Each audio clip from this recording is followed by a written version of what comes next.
OECD가 공개한 국가별 행복지수를 보니까요. 제가 사는 캐나다가 5위를 했던데요. 저는 생각보다 캐나다의 순위가 꽤 높아서 좀 놀랐습니다.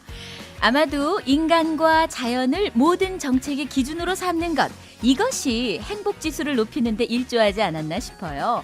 횡단보도에 서 있기가 미안할 정도로 절대적으로 보행자 우선인 교통정책. 또 그 마을의 가장 좋은 소위 명당 자리에는 다름 아닌 학교를 지어놓는 교육 우선 정책. 단 한 그루의 나무도 함부로 베어내지 않는 철저한 자연보호 정책. 이런 것들이 국민들에게 국가적 신뢰를 높이고 행복지수를 높이는 역할을 하지 않았을까요? 하지만 이런 통계는 어쩌면 숫자에 불과하고요. 우리 마음속의 행복지수는 개인마다 다 다를 텐데요. 한번 생각해 보세요. 나의 행복지수는 지금 얼마나 될까요? 최덕희의 헬로우 밴쿠버 펀펀 뉴스부터 시작합니다.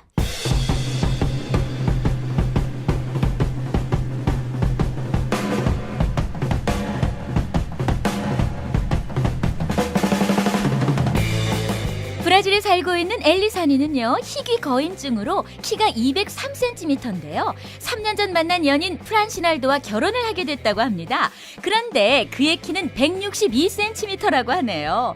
자신보다 무려 40cm 이상 작은 남성과 결혼을 하는 그녀는 키 차이가 둘의 사랑에 전혀 지장을 주지 않고 있다고 행복해했다고요.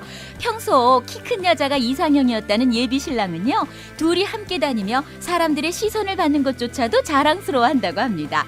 키 203cm 신부와 162cm 신랑의 이 결혼식, 두 사람의 키는 차이가 크지만 그 사랑은 똑같이 차고 넘칩니다. 브라질의 현직 경찰이요, 강도의 총을 맞았지만 휴대전화가 방패 역할을 하면서 목숨을 건졌다고 합니다. 총을 맞은 액정 화면은 조각조각 금이 갔지만 휴대전화는 뚫리지 않았고요. 덕분에 이 청년은 다친 곳이 없었다고 하네요. 총알을 막아낸 전화기는 튼튼하기로 이름난 노키아 제품이었다고 하는데요. 이제 우리나라의 휴대전화도 세계적 명성을 얻어가고 있는데 방탄 기능도 추가한다면 대박이겠는데요? 지난 2002년 워싱턴의 한 거리에서 강도와 몸싸움을 벌이다 머리를 3개 맞고 혼수 상태에 빠졌던 제이슨이라는 남성이요, 기적적으로 깨어난 후 수학 천재가 됐다고 합니다. 사고의 충격으로 수학적 능력을 조절하는 뇌 기능이 활성화됐고 일종의 장애가 일어나면서 동시에 천재성을 갖게 된 것인데요. 그는 지금 워싱턴의 한 대학에서 수학 천재로 공부에 매진하고 있다고 합니다. 저는 학창 시절에 제일 못했던 과목이 수학이었는데요. 그때 머리를 한 방 맞았으면 어땠을까 싶네요. 미국의 시각장애까지 가지고 있는 88세 할머니가요, 생일을 맞아서 스카이다이빙에 도전해 화제가 됐습니다. 교관과 함께 뛰어내리는 텐덤 스카이다이빙에 성공해서 5.5km 상공에서 하늘을 나는 기쁨을 누린 할머니는요, 90번째 생일에도 한 번 더 도전하고 싶다며 양로원으로 돌아가셨다고요. 뉴저지의 프레드라는 할아버지는요, 100번째 생일에 똑같은 텐덤 스카이다이빙에 성공해서 세계 기록을 보유하고 있다고 합니다. 도전하는 용기와 열정에 는 나이 제한이 전혀 없다는 거 확실히 보여주셨네요. 불면증으로 고생하시는 분들에게 반가운 소식인데요. 밴쿠버의 사이먼 프레이저 대학의 한 교수진이요, 수면을 도와주는 스마트폰 앱 마이 슬립 버튼을 개발했다고 합니다. 이 앱을 사용하게 되면요, 우리의 수면을 방해하는 근심 걱정이 싹 사라지고 단순한 것들을 떠올리다가 마음이 평안해지면서 스르르 잠이 든다고 합니다. 요즘 스마트폰을 손에서 떼지 못하는 사람들이 너무 많아서 걱정이 되기도 하는데 이제는 잠잘 때까지도 스마트폰이 꼭 필요해지겠네요. 이건 좀 슬픈 뉴스네요. 캐나다의 한 등산객이요, 카누에 몇 달치 식량을 싣고 애완견과 함께 오지로 여행을 나섰다가 야생 곰의 공격을 받게 됐는데요. 함께 간 셰퍼드가 용감하게 곰에게 달려들어 주인을 극적으로 살렸다고 합니다. 그런데 해안지대에 고립된 채 카누와 식량을 모두 잃어버린 그 남자는요, 굶주림에 허덕이다가 자신의 목숨을 구해준 충견을 잡아먹었다고 하네요. 그 후로도 3개월이 지난 후에야 구조가 됐는데요. 있는데요. 생존 훈련 전문가들은 극한 상황에서 이성적 판단을 했다고 평가했고 동물 애호가들은 비판을 했다는데요. 굶주림의 극한 고통은 불가능한 음식도 받아들이게 한다며 그를 이해해야 한다는 주장과 나 같으면 애완견을 먹고 혼자 살아남는 대신 죽는 것을 택했을 것이라는 주장이 엇갈리고 있는 이 사건. 여러분들의 생각은 어떠십니까? 이상 뻔뻔 뉴스였습니다.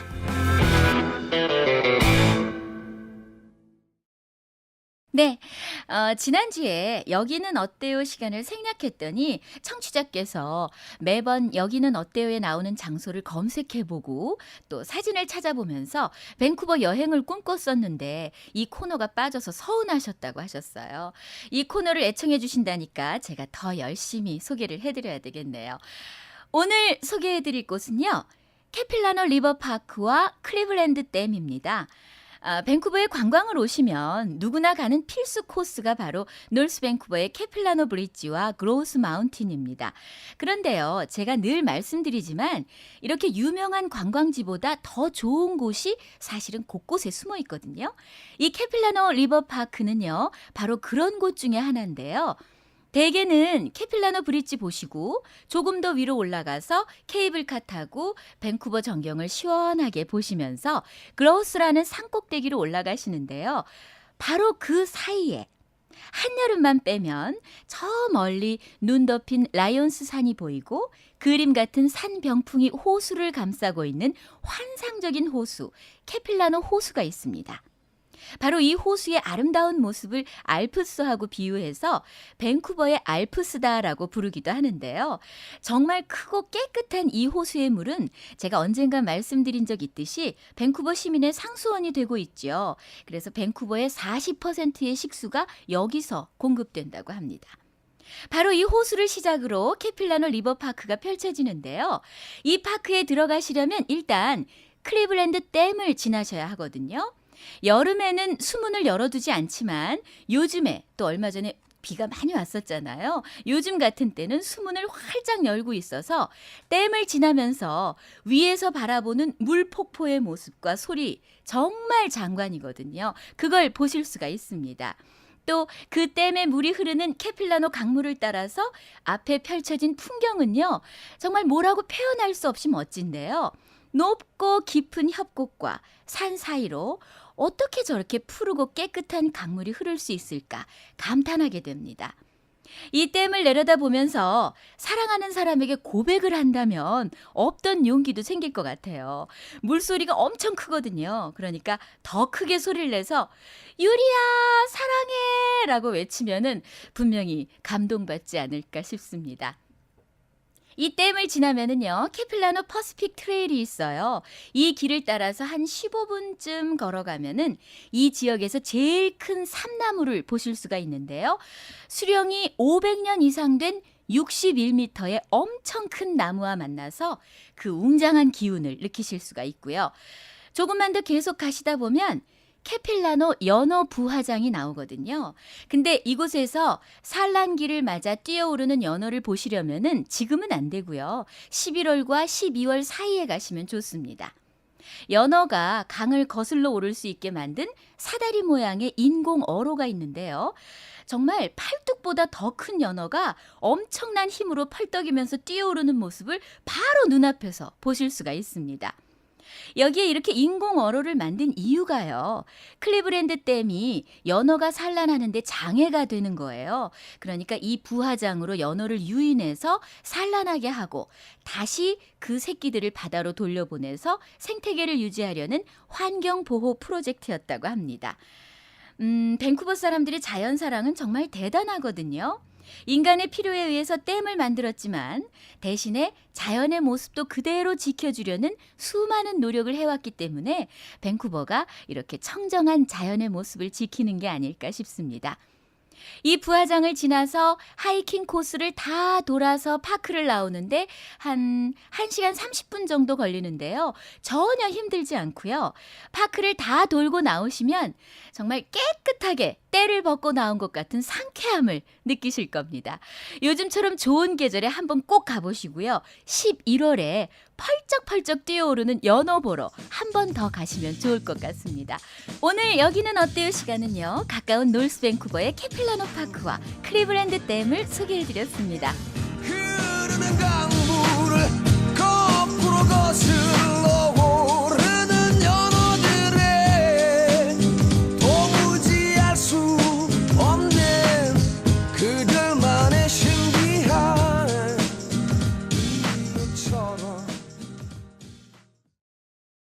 네, 우리에게 필요한 딱 한마디의 영어 심정선 씨와 함께 배워봅니다. 안녕하세요. 안녕하세요. 네, 잘 지내셨죠? 네, 잘 지내셨나요? 아, 며칠 비가 오더니 날씨가 네네. 이제는 화창해졌고 앞으로 당분간 더 올 거라고 하던데요. 아, 그래요? 벌써 네. 더운 것 같은데. 더위를 많이 타시나 네, 봐요. 아, 예. 혹시 그렇습니다. 정선 씨는 네네. 강아지 키워보신 적 있어요? 예, 초등학교 때 한번 키워봤어요. 아, 예. 초등학교 때. 네네, 요크셔 테리어. 굉장히 오래전이네요. 뭐 6.25 때 얘기를 하시네요. 굉장히 오래되네요. 아, 제가 왜냐하면 네. 아까 펀펀 뉴스에서 왜 네네네. 제가 이 뉴스를 축약해야 되기 때문에 네. 굉장히 간단하게 그렇죠. 줄였기 때문에 잘 네. 이해 못하실 텐데 그분이 사실은 오지를 여행하는 그런 여행가래요. 그래서 카누에다가 네. 이제 식량하고 또 이런 것들을 많이 싣고 예. 떠난 거예요. 근데 곰이 습격을 해서 카누하고 식량을 다 망가뜨려 버린 거예요. 아. 다 뜯어먹고 뭐 네네. 다 해뜨려 버리고 한 거죠. 근데 이제 그것을 발견했을 때 키우던 그 충견 네. 세퍼드가 달려들어서 곰을 물리쳐 준 거죠. 아, 그러니까 곰은 물리쳤지만 자기의 식량은 다 없어진 거예요. 그렇죠. 네. 근데 식구들한테는 며칠이 아니라 한 몇 개월 동안 여행을 가는 걸로 했고 이 사람은 오지를 다니는 사람이기 때문에 연락이 안 되는 거잖아요. 그렇죠. 그러니까 이런 상황이 됐어도 가족들은 전혀 모르고 있었던 거죠. 근데 하여튼 제가 하려는 얘기는 네. 아무리 그렇기로 손이 그러게요. 그- 이거 참 그 강아지. 개를 잡아먹었다는 제가 이 뉴스 보면서 제 눈을 의심했던 게 어. 이 캐네디안들의 이 애완견 사랑이 정말 아, 굉장하거든요. 어마어마하죠, 진짜. 예.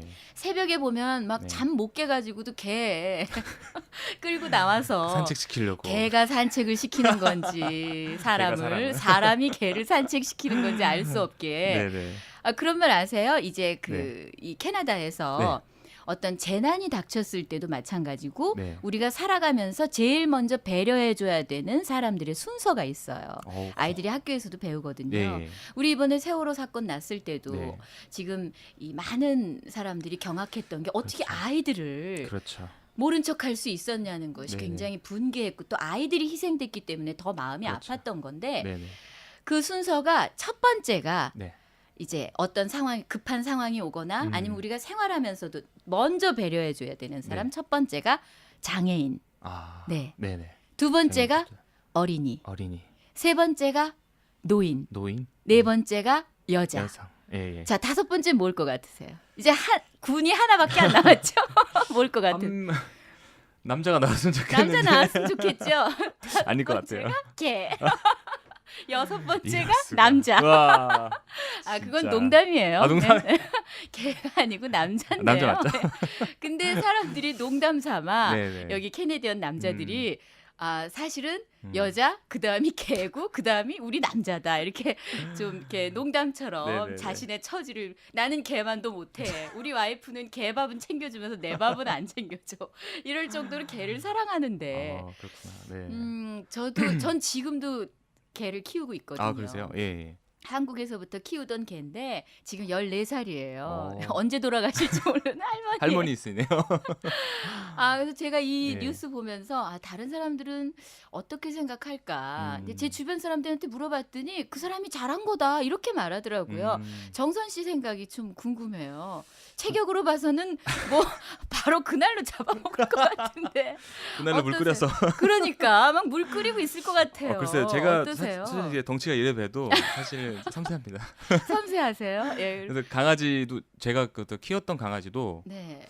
희한하게 저도 굉장히 오래 키웠거든요. 네. 요크시테리안도 굉장히 작은데 오래 키우다가 어느 날 사라진 거예요. 한 달. 얼마나 싫었으면. 아니 정말 밥도 잘 주고 네, 저를 잘 따라서 잘해줬지만 네, 예, 근데 한 달- 가출을 한 거네요. 막 가출했는지 누가 잡아갔는지 네. 근데 한 달 뒤에 갑자기 나타났어요. 막 약간 피투성이가 돼가지고 이게 정말요? 진짜입니다. 예. 어머. 그래가지고 막 쩔뚝쩔뚝 이렇게 게다가 살았죠. 다리까지 절면서. 너무 불쌍한 거예요. 그래서 네. 그래도 한 달 잘 있다가 오늘 갑자기 사라지더라고요, 걔가. 아. 예, 제 앞에서. 아. 예, 너무 마음이 아프더라고요. 근데 예. 전 좀 제 앞에서 사라졌다는 게 예, 예. 그러니까 뭐 대문을 나갔다는 얘기인가요? 혼자? 제 방 앞에 항상 이렇게 강아지가 있었거든요. 네, 예, 있었는데. 예, 있었는데 어느 날 유심하게 저를 계속 쳐다보는 거예요. 그래서 너무 신기한 거죠. 얘가 오늘따라 왜 이러나. 네. 그런데 그 다음날 걔가 그냥 없어졌습니다. 없어졌어요. 예, 어디서 그러니까 아예 사라졌습니다. 사실 그런 말도 네. 있어요. 왜 좀 시골에서 신기하더라고요. 개를 키우시는 분들은 네네. 개가 네. 이제 자기의 죽음을 감지했을 때 네. 주인에게 보은하는 마음으로 집을 나가서 죽는다는 그런 얘기 있어요. 예, 저도 그걸 들었거든요. 예, 그러면 예. 그 개가 어딘가 가서 고생을 하고 와서 지금 상태가 안 좋았잖아요. 맞아요. 예. 근데 한 달 있어 보니 음. 자기가 회생할 것 같지는 않고 아무래도 마지막이 느껴지니까 네. 저 아이에게 내가 그래도 놀래지 않게 나가서 죽어야 네. 되겠다. 그때 초등학생이셨다면서요. 좀 자라서 이제 중학생이 됐죠. 아, 예, 그 초등학교 때 사이에 키우다가. 예. 그래서 이제 집을 나간 게 아닐까. 네. 마음이 아프네요. 너무 그것도 신기하기도 하고 너무 마음이 아프고 네. 예, 그래서 저 같은 경우는 못 잡아먹을 것 같아요. 예. 그러면서 또 살짝 부럽네요. 저희겐 집도 안 나가요. 14살 됐는데 아프거든요, 많이. 그리고 지금 아직 굉장히 작은 푸들인데 저는 이 뉴스 보면서 만약 우리 유리 아까 제가 유리야 사랑해 이랬는데 사실 유리가 우리 강아지 그 강아지 이름이에요. 이름이에요? 예. 뭐 어떤 알았습니다. 여잔 줄 아셨어요? 이제 알았습니다. 근데 사실 네. 우리 유리를 보면 네네. 몸무게가 지금 2kg도 안 돼요. 원래 한 오. 4kg는 나가던 아이인데 네네네네. 너무 이제 병도 할머니가 들고 됐고, 또 예. 나이도 먹고 하니까 복용하는 약이 많아지고 하니까 밥을 먹어도 살이 못 찌더라고요. 그래서 그렇죠. 지금 파운드로 3.2파운드 나가거든요. 그러니까 한 1.5kg 이렇게 와, 나가요. 그래서 진짜 적게 나가네요. 예, 와. 그리고 또 이 개가 심각한 공주병이에요. 그래서 자기가 개라는 걸 인정을 못하고 건강할 때 산책을 데리고 나가면 네. 딴 개들이 이제 개니까 반가워서 달려오잖아요. 네네. 그러면 네가 어디 감히 나에게 접근하느냐는 듯이. 어딜 나한테? 네. 그래서 저는 아. 우리 유리하고 내가 오지에 둘이 남는다면 네네네. 아마 반대의 경우가 돼서 나는 못 먹어도 우리 유리 먹이느라고 온갖 사냥을 하고 이러다가 내가 힘들어서 죽었겠다 이런 생각이 들더라고요. 네네. 네, 그러면 저도 정선 씨 같아도 네. 나는 저도 못 못했을 잡아먹을 것 같아요. 예. 저도 음, 그렇거든요. 저도 그냥 같이 둘이 죽으면 몰라도 음, 그랬을 것 같은데 근데 이 분을 또 좀 이해할 수 있는 부분이 있어요. 네. 이 개가 셰퍼드이기 때문에 네. 이 개도 같이 굶어야 되잖아요. 그럼 이 개가 큰 큰 견이고 개죠. 또 큰 개.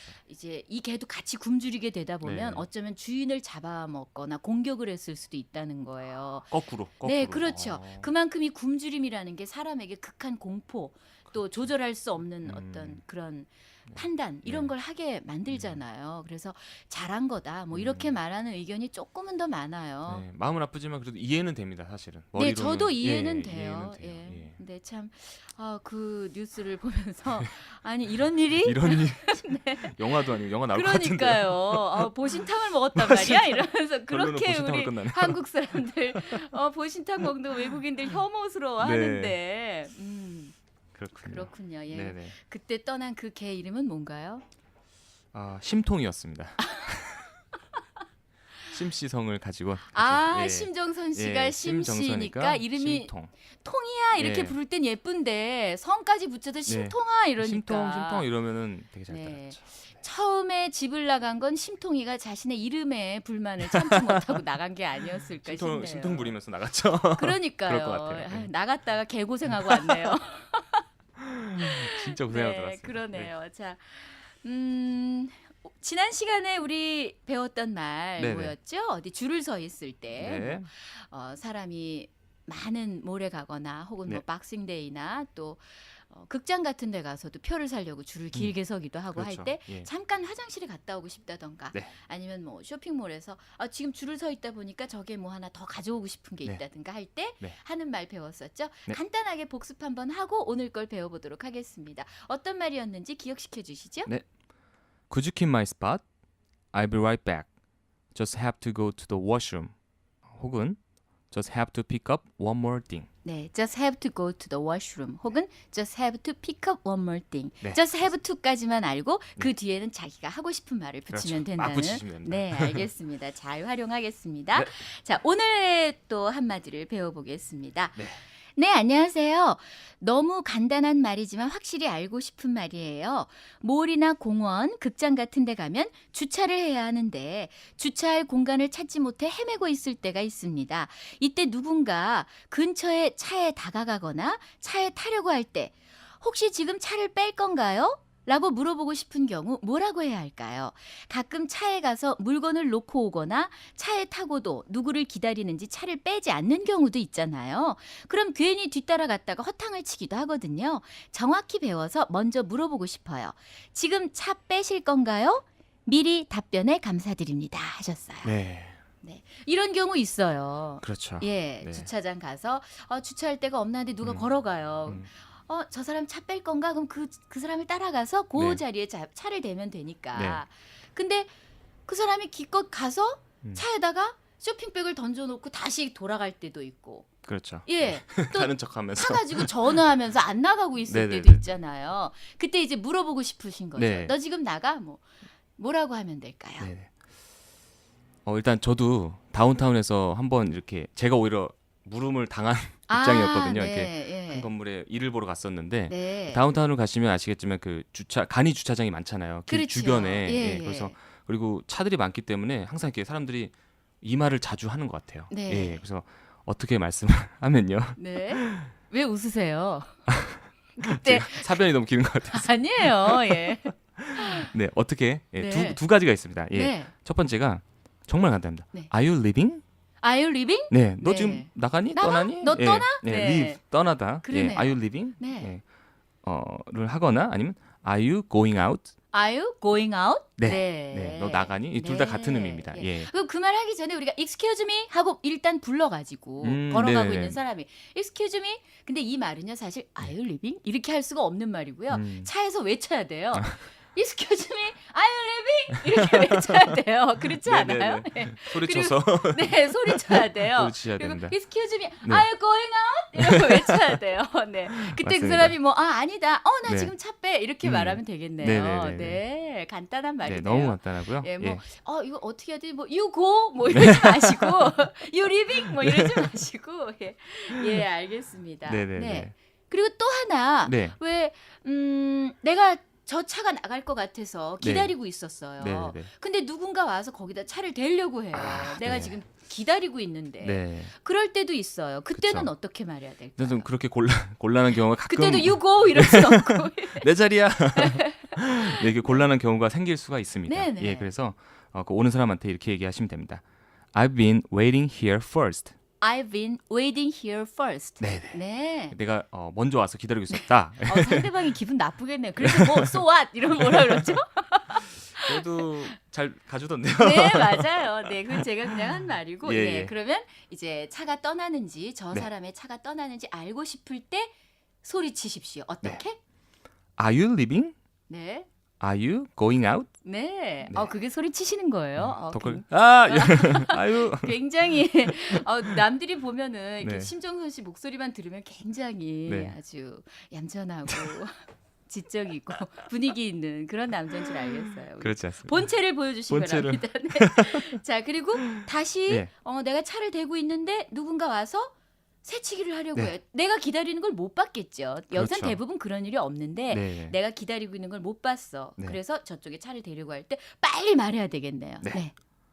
I've been waiting here first. I've been waiting here first. 예, 그렇게 네. 말씀하시죠. 잊지 마시기 바랍니다. 네. Excuse me, are you leaving? Are you leaving? 네. 정확히 기억하실 것 같은데요. 네, 알겠습니다. Are you leaving? 잊지 않기를 바라시면서 네. 이제 차 주차장 갔을 때 혹시 걸어가는 분이 있으면 따라가면서 또 이 말 한번 써보실 겸 네. 별로 안 궁금해도 괜히 한번 해보세요. 네, 괜히 한번 써보시기 네, 네. 바랍니다. 오늘 감사합니다. 네, 감사합니다.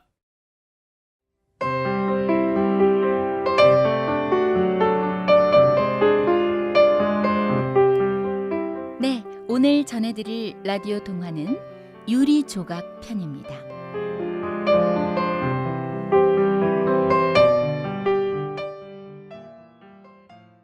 태수는 병원 현관 앞을 서성거렸다.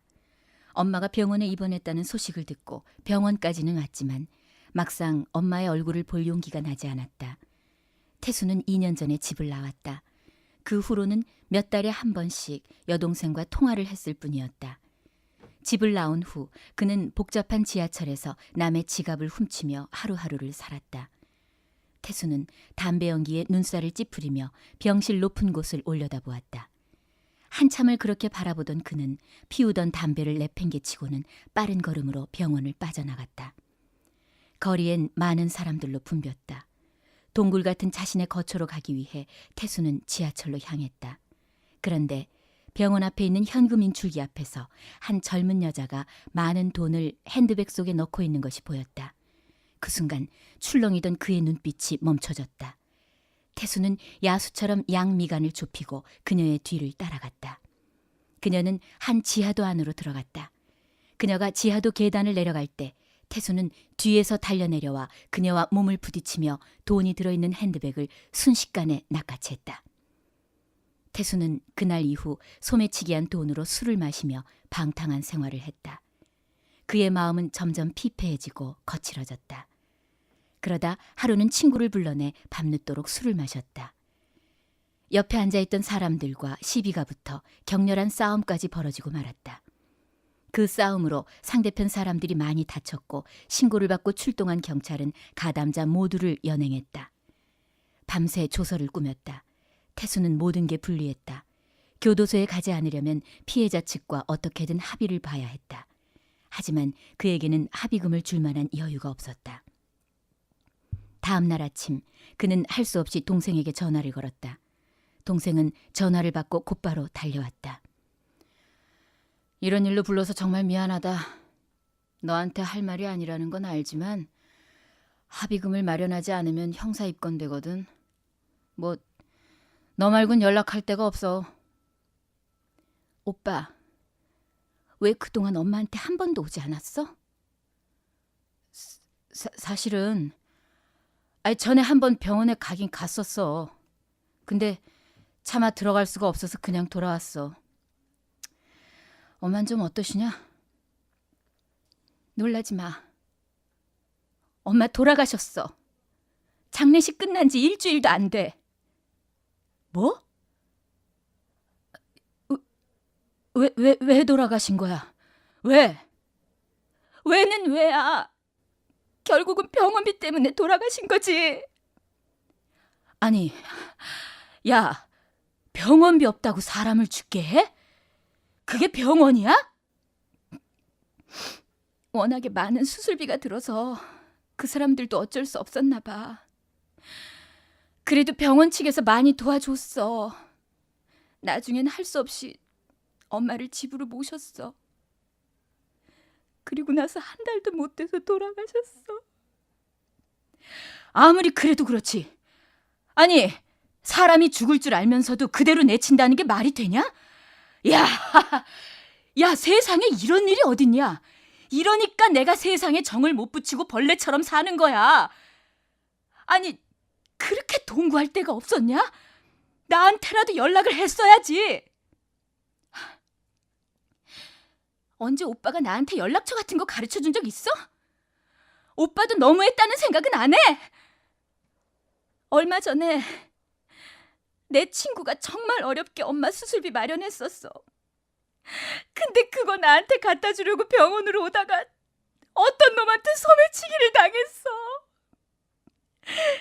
하도 순식간에 일어난 일이라 그놈 잡지도 못했고 결국 그놈의 소매치기가 엄마 죽인 거나 마찬가지야. 동생의 말을 듣는 순간 태수의 온몸이 굳어졌다. 그리고 자신이 생각한 게 틀리기를 바라면서 더듬더듬 다시 물었다. 그 돈 어디서 소매치기 당했어? 엄마 있던 병원 바로 앞에 있는 지하도 계단에서. 사람들은 마음속에 유리 조각을 꽂아놓고 모르는 사람들이 다가오는 것을 경계한다. 심지어는 친한 사람들의 속마음까지도 실눈을 뜨고 경계할 때가 있다. 하지만 대부분의 경우 우리에게 해를 끼치는 것은 다른 사람이 아니다. 그것은 바로 우리들 자신이다.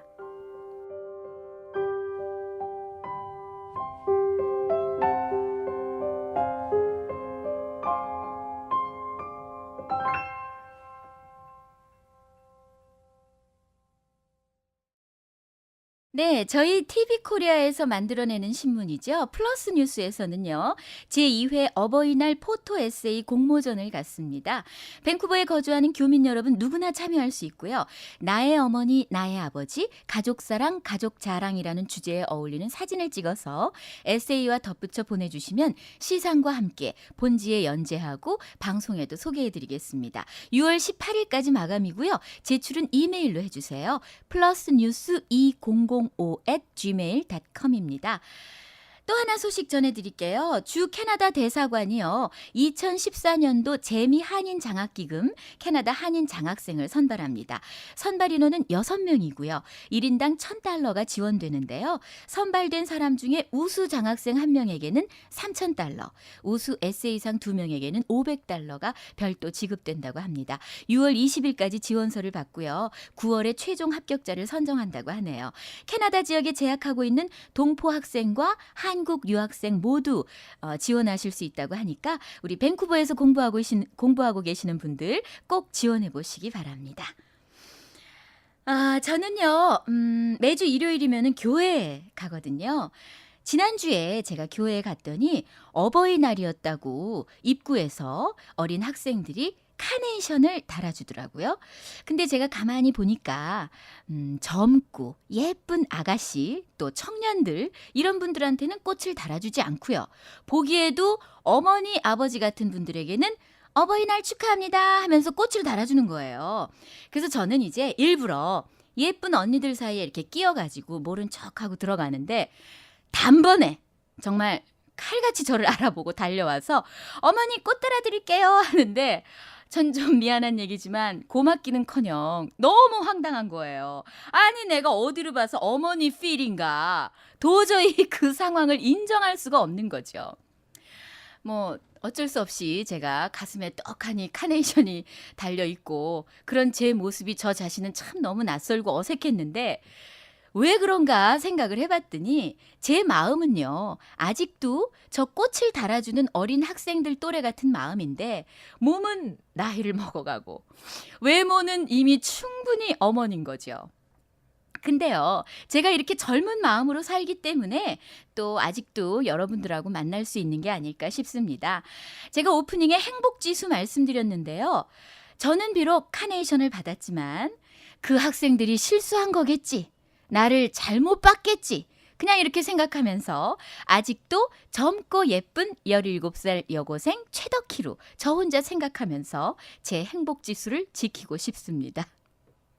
말해놓고 나니까 더 슬프네요.